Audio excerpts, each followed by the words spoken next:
প্ৰিয় দৰ্শক, অনলাইন জনৰ অন্য এটা ভিডিঅ'লৈ মই জিন্তু দাসে আপোনালোকক স্বাগতম জনাইছোঁ। মহিলাসকলক স্বাৱলম্বী তথা লাখপতি বাইদেউ কৰাৰ উদ্দেশ্যে অসম চৰকাৰে আৰম্ভ কৰিছে মুখ্যমন্ত্ৰী মহিলা উদ্যমিতা আঁচনি।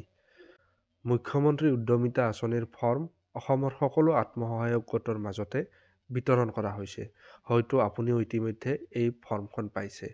এতিয়া এই ফৰ্মখন হাতত পৰাৰ লগে লগে আপোনাৰ মনতো কেতবোৰ প্ৰশ্নৰ উদয় হৈছে। যেনে ধৰক, মুখ্যমন্ত্ৰী মহিলা উদ্যমিতা আঁচনি আবেদন কৰোঁতে কি নথিপত্ৰ লাগিব, MIS ক'ত পাম বা কোনে দিব, অমৃত বৃক্ষ আন্দোলনৰ চাৰ্টিফিকেট লাগিব নেকি, অমৃত বৃক্ষ আন্দোলনৰ সময়ত ৰোপণ কৰা গছপুলিৰ পুৰণি ফটো ছাবমিট কৰিব লাগিবনে, নতুন ফটো ছাবমিট কৰিব লাগিব, GPS কেমেৰাত উঠোৱা ফটো লাগিবনে, নৰ্মেল কেমেৰাত উঠোৱা ফটো লাগিব, কাষ্ট চাৰ্টিফিকেটৰ ক্ষেত্ৰত কাষ্ট চাৰ্টিফিকেট লাগিব নেকি, ফৰ্মখন নিজেই ফিল আপ কৰিম নে পঞ্চায়তৰ কোনো বিষয়ববীয়াই ফিল আপ কৰিব, এনেকুৱা ধৰণৰ বহুতো প্ৰশ্ন আপোনালোকৰ মনত উদয় হৈছে। গতিকে প্ৰিয় দৰ্শক, এই সকলোবোৰ প্ৰশ্নৰ উত্তৰ আপোনালোকে আজিৰ এই ভিডিঅ'টোত পাব। তাৰ বাবে আপোনালোকে ভিডিঅ'টো শেষলৈকে চাব লাগিব, তেতিয়াহে বুজিব সকলোখিনি তথ্য।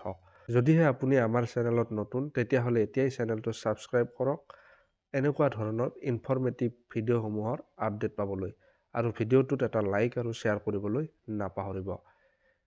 এতিয়া যদি আপুনি ফৰ্মখনত চাই, ইয়াত 3 নম্বৰতে দিয়া হৈছে আত্মসহায়ক গোটৰ MIS কোড। আমি প্ৰথমতে বুজিব লাগিব MIS কোড মানে কি।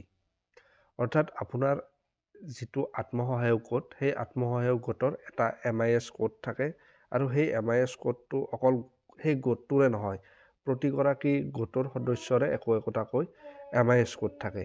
এতিয়া আপুনি প্ৰশ্ন কৰিব যে সেই MIS কোডটো আমাৰ সদস্যৰ ভৰাব লাগিবনে নে গোটৰ ভৰাব লাগিব। এতিয়া ধুনীয়াকৈ লিখি দিয়া হৈছে আত্মসহায়ক গোটৰ MIS কোড। অৰ্থাৎ আত্মসহায়ক গোটটোৰ যি MIS কোড আছে, সেই MIS কোডটো আপুনি ইয়াত ভৰাব লাগিব। গতিকে এইটো বুজি পালে আপুনি। এতিয়া আহোঁ জাতিৰ প্ৰমাণ পত্ৰৰ ক্ষেত্ৰত, অৰ্থাৎ কাষ্ট চাৰ্টিফিকেটৰ ক্ষেত্ৰত। ইয়াতে যদি আপুনি 5 নম্বৰটো চাই, তেতিয়াহ'লে ইয়াত দেখা পাইছে জাতি, এফালে আছে সাধাৰণ অৰ্থাৎ জেনেৰেল কাষ্ট, দ্বিতীয়তে আছে অন্যান্য পিছপৰা শ্ৰেণী বা আদাৰ বেকৱাৰ্ড ক্লাছেছ OBC, অনুসূচিত জনজাতি ST, অনুসূচিত জাতি SC। অৰ্থাৎ আপুনি যদি ইয়াৰে OBC হয় বা ST হয় বা SC কেটেগৰীৰ হয়, তেতিয়াহ'লে মোক সেই কাষ্ট চাৰ্টিফিকেটখনৰ প্ৰয়োজন হ'ব নেকি, বা যিসকল জেনেৰেল কাষ্টৰ তেওঁলোককো প্ৰয়োজন হ'ব নেকি। সেইখিনিতে আপোনালোকক কওঁ যে জেনেৰেল কাষ্টৰ কোনো ধৰণৰ কাষ্ট চাৰ্টিফিকেট নাথাকে। গতিকে যিসকল জেনেৰেল কাষ্টৰ লোক বা মহিলা, তেওঁলোকে এই জেনেৰেল কাষ্টত যিসমূহ মহিলা ইয়াত অন্তৰ্ভুক্ত হ'ব, তেওঁলোকৰ কোনো কাষ্ট চাৰ্টিফিকেট নালাগে। এতিয়া আহোঁ OBCৰ ক্ষেত্ৰত। OBCৰ ক্ষেত্ৰত যিসকল OBC মহিলা, তেওঁলোকৰ কাষ্ট চাৰ্টিফিকেট নিতান্তই থাকিব বা তেওঁলোকৰ আছে OBC চাৰ্টিফিকেট। গতিকে যদি OBC হয়, তেতিয়াহ'লে আপুনি OBC চাৰ্টিফিকেট দিব লাগিব। ঠিক একেদৰে STৰ ক্ষেত্ৰতো যদি আপুনি ST হয়, তেতিয়াহ'লে STৰ কাষ্ট চাৰ্টিফিকেট লাগিব। ঠিক একেদৰে SCৰ ক্ষেত্ৰতো কাষ্ট চাৰ্টিফিকেট লাগিব। এতিয়া আহোঁ নেক্সট প্ৰশ্নটোলৈ, যে যদি আপোনাৰ কোনো ধৰণৰ কাষ্ট চাৰ্টিফিকেট নাথাকে, হয় আপুনি ST বা SC বা OBC কেটেগৰী, যদি আপোনাৰ কাষ্ট চাৰ্টিফিকেট নাথাকে, তেতিয়া কি কৰিব। এই বিষয়টোলৈ পৰৱৰ্তী সময়ত আপোনালোকৰ মাজত এটা ভিডিঅ' আগবঢ়াম। গতিকে সেই ভিডিঅ'টোত আপোনালোকে গোটেইখিনি তথ্য আপোনালোকক দাঙি ধৰিবলৈ চেষ্টা কৰিম। গতিকে এতিয়াই চেনেলটো আপোনালোকে ছাবস্ক্ৰাইব কৰিব। এতিয়া আহোঁ নেক্সট প্ৰশ্ন, অমৃত বৃক্ষ চাৰ্টিফিকেট। অমৃত বৃক্ষ চাৰ্টিফিকেট লাগিব নেকি, এনেকুৱা ধৰণৰ প্ৰশ্ন বহু মহিলাৰ মনত উদয় হৈ আছে। যিহেতু অমৃত বৃক্ষ আন্দোলনৰ সময়ত আপোনালোকক গছপুলি ৰোপণ কৰিবলৈ কৈছিল, গতিকে সেই গছপুলি ৰোপণৰ চাৰ্টিফিকেট আপোনালোকক লাগিব নেকি। আৰু যিহেতু ইয়াতে যদি আপুনি চাই, ইয়াতে ধুনীয়াকৈ দুটা বক্স দিয়া হৈছে, অমৃত বৃক্ষ আন্দোলনৰ অংশৰূপে ৰোপণ কৰা পুলিকেইটাৰ ফটো। যিহেতু পুলিকেইটাৰ ফটো দিব কৈছে ইয়াতে, গতিকে নিশ্চয় চাৰ্টিফিকেটখনো লাগিব, এনেকুৱা ধৰণৰ প্ৰশ্ন আপোনালোকৰ মনত উদয় হৈছে। এইখিনিতে আপোনালোকক কৈছোঁ যে অমৃত বৃক্ষ চাৰ্টিফিকেটৰ ক্ষেত্ৰত বৰ্তমানলৈকে কোনো ধৰণৰ আপডেট অহা নাই যে আপোনাক সেই চাৰ্টিফিকেটখন লাগিব। এতিয়া আহোঁ নেক্সট কুৱেশ্যনটোলৈ। যিহেতু আপোনালোকক অমৃত বৃক্ষ আন্দোলনৰ অংশৰূপে গছপুলিৰ ফটো ৰোপণ কৰাৰ পুলিকেইটাৰ ফটো দিবলৈ কৈছে, তেনে ক্ষেত্ৰত পুলিকেইটাৰ ফটো আপুনি GPS কেমেৰাৰে দিবনে নৰ্মেল কেমেৰাত উঠাই ইয়াত সংলগ্ন কৰিব। তেনে ক্ষেত্ৰত মই আপোনালোকক কৈছোঁ যে ইয়াত কোনো ধৰণৰ GPS কেমেৰাৰে আপুনি ফটো তুলিব নালাগে বা নৰ্মেল কেমেৰাৰো আপুনি ফটো তুলিব নালাগে। তেনে ক্ষেত্ৰত আপুনি অমৃত বৃক্ষ আন্দোলনৰ সময়ত যি গছপুলি ৰোপণ কৰিছিল সেই গছপুলি ৰোপণ কৰা সেই ফটো আপুনি ইয়াত 2 কপি সংলগ্ন কৰিব লাগিব। যদি আপোনালোকৰ হাতত সেই পুলিৰ ফটো নাই তেতিয়াহ'লে আপোনালোকে চিন্তা কৰাৰ কোনো প্ৰয়োজন নাই। আপোনালোকে সেই পুলিৰ ফটোও পাব। ক'ত পাব? এতিয়া মই আপোনালোকক কৈছোঁ, আপোনালোকে মন দি শুনক। প্ৰথমতে আপোনালোকে অমৃত বৃক্ষ আন্দোলনৰ যিটো ৱেবছাইট ABA আপুনি গুগলত চাৰ্চ কৰিব পাৰে, নতুবা অমৃত বৃক্ষ আন্দোলন বুলিও চাৰ্চ কৰিব পাৰে। তাত এটা লগইন অপশ্যন থাকিব। সেই লগইন অপশ্যনটোত গৈ পেলাই আপুনি অমৃত বৃক্ষ আন্দোলনৰ সময়ত যিহেতু ফটো আপলোড কৰিছিল, আপোনাৰ যিটো নাম্বাৰেৰে আপুনি লগইন হৈছিল বা ৰেজিষ্টাৰ কৰিছিল সেই নাম্বাৰটো আপুনি এগেইন তাত বহাব। তাৰপিছত সেই নাম্বাৰটোৰে আপুনি লগইন হৈ যাব। তাৰপিছত যি দুখন ফটো আপুনি আপলোড কৰিছিল সেই দুখন ফটো আপুনি তাত পাই যাব। তাৰ পৰা আপুনি ডাউনলোড কৰি ইয়াতে প্ৰিণ্ট আউট উলিয়াই ইয়াত সংলগ্ন কৰি দিব।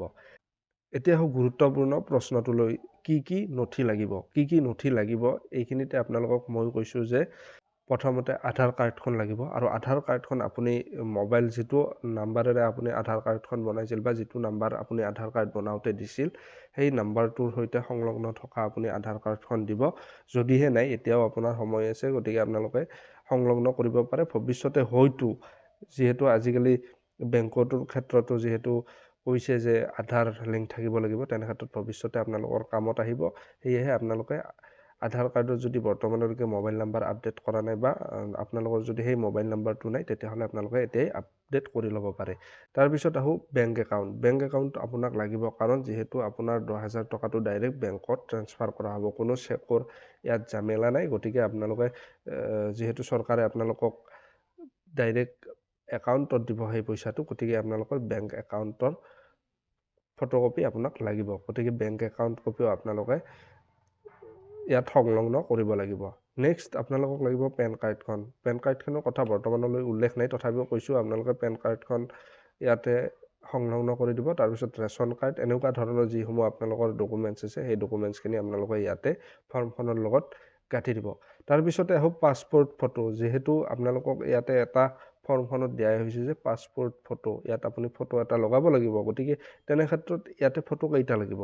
যিহেতু ইয়াত এটাই ঘৰ দিয়া হৈছে পাছপোৰ্ট ফটোৰ ক্ষেত্ৰত, গতিকে পাছপোৰ্ট ফটো আপোনালোকে ইয়াতে 1 কপি, সাধাৰণতে ইয়াতে 1 কপি আপোনালোকক লগাটো ইয়াত দেখুৱাইছে, গতিকে 1 কপি হ'লেই হ'ব।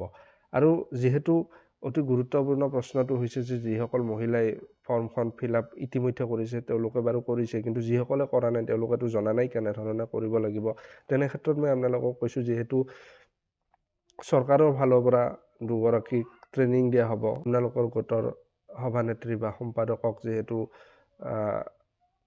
ট্ৰেইনিং দিয়া হ'ব, তেনে ক্ষেত্ৰত তেওঁলোকে সেই ট্ৰেইনিংটো কৰাৰ পিছত তেওঁলোকে বুজি ল'ব ফৰ্মখন কেনেধৰণে ফিল আপ কৰিব লাগে। তাৰপিছত তেওঁলোকে আপোনালোকক দেখুৱাই দিব। তেনেধৰণে আপোনালোকে ফৰ্মখন পিছতো ফিল আপ কৰি ল'ব পাৰে। আৰু বৰ্তমান সময়লৈকে কোনো ধৰণৰ ফৰ্ম জমা দিয়াৰ তাৰিখ ঘোষণা হোৱা নাই, গতিকে আপোনালোকে বেছি খৰধৰ নকৰিব, লাহে লাহে আপোনালোকে ফিল আপ কৰিলেও হ'ব। যদিহে ভিডিঅ'টো ভাল লাগিল ভিডিঅ'টোত লাইক কৰক আৰু চেনেলটো সকলোৱে ছাবস্ক্ৰাইব কৰিবলৈ নাপাহৰিব। ধন্যবাদ।